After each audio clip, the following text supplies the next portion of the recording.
আসসালামু আলাইকুম। আজকে বানালাম থাই স্টাইলে চিকেন ফ্রাইড রাইস। আজ দেখাবো কিভাবে আমি থাই ফ্রাইড রাইসটা একদম রেস্টুরেন্ট স্টাইলে সহজে তৈরি করেছি।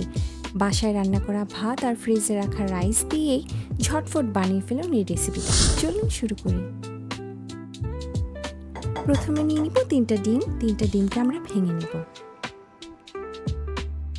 তারপর নিয়ে নিচ্ছি 2 কাপ পরিমাণ রান্না করা ভাত, যেটা ফ্রিজে ছিল। আপনারা চাইলে গরম ভাত দিয়েও করতে পারেন, অথবা আপনারা চাইলে চিনি গুঁড়ার রাইস দিয়েও করতে পারেন। কিন্তু থাইরা রান্না করা ভাত বা ফ্রিজে রাখা ভাত দিয়ে এই থাই ফ্রাইড রাইসটা রান্না করে। প্রথমে একটি প্যানে নিয়ে নিচ্ছি 3 টেবিল স্পুন পরিমাণ তেল, আর নিয়ে নিচ্ছি 4-5টা গার্লিক গ্রেটেড করা। ভালোভাবে আমরা এটাকে গোল্ডেন ব্রাউন হওয়া পর্যন্ত ভেজে নিব। তারপরে দিয়ে দিচ্ছি 1 কাপ পরিমাণ চিকেন ব্রেস্টকে আমরা ছোট ছোট করে কেটে নিয়েছি। চিকেনগুলোকে আমরা 4 থেকে 5 মিনিট গোল্ডেন হওয়া পর্যন্ত ভেজে নেব। এই থাই স্টাইলে ফ্রাইড রাইসটা বানানো আসলে খুবই ইজি আর ঝটফট বানিয়ে ফেলা যায়। আমাদের চিকেন হয়ে গেছে, এবার ঢেলে দিচ্ছি 3টা ডিমগুলোকে আমরা কিছুক্ষণ পরে যখন হয়ে আসবে তারপর আমরা নাড়া শুরু করব।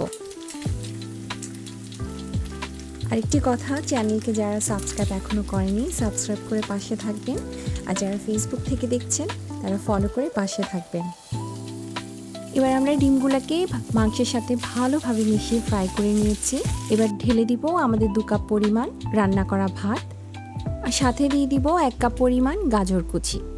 এবার একে একে সব সসগুলো দিয়ে দিচ্ছি। প্রথমে 1 টেবিল স্পুন পরিমাণ সয়া সস, 1 টেবিল স্পুন পরিমাণ ফিশ সস, 1 টেবিল স্পুন পরিমাণ oyster sauce, 1 tablespoon chicken seasoning powder, আর দিয়ে দিচ্ছি 1/2 টেবিল স্পুন গোলমরিচের গুঁড়া এবং 1/2 টেবিল স্পুন চিনি। এবার ভালোভাবে আমরা ভাতের সাথে সসগুলো মিশিয়ে নিব। আরেকটি কথা, যাদের চিকেন সিজনিং পাউডারটা নেই তারা চাইলে টেস্টিং সল্ট দিয়েও এটা করতে পারেন। ভালোভাবে আমরা এখন নেড়ে দিচ্ছি। এই রেসিপিটা কিন্তু বাচ্চাদেরও অনেক ফেভারিট, সো চাইলে আপনারা বাচ্চাদের টিফিনেও এটা দিতে পারেন, আর আপনাদের ডিনারে অথবা লাঞ্চের জন্য একদম পারফেক্ট একটা রেসিপি। সব মেশানো হয়ে গেছে, এবার দিয়ে দিচ্ছি পেঁয়াজ পাতা কুচি এবং কাঁচামরিচ কুচি। ভালোভাবে আমরা এটাকে নেড়ে দিব। একদম থাই রেস্টুরেন্টের মতন ঘ্রাণ আসছে, আর টেস্ট আপনি খেলেই বুঝবেন কতটা পারফেক্ট। তো আমার ফ্রাইড রাইসটা একদম রেডি। এবার আমরা সার্ভ করে নিচ্ছি। দেখুন গরম গরম ধোঁয়া ওঠা ঝরঝরে থাই চিকেন ফ্রাইড রাইস একদম রেডি। তো আজকেই বানিয়ে ফেলুন, একবার ট্রাই করে দেখুন, ইনশাল্লাহ বারবার বানাতে ইচ্ছা করবে। ভালো লাগলে অবশ্যই লাইক কমেন্ট শেয়ার করে পাশে থাকবেন, আর ইউটিউব চ্যানেলকে সাবস্ক্রাইব করতে ভুলবেন না। আর অবশ্যই ফেসবুক থেকে যারা দেখছেন ফেসবুক পেজটা ফলো করে রাখবেন। আবারও দেখা হবে নতুন রেসিপি নিয়ে। আল্লাহ হাফেজ।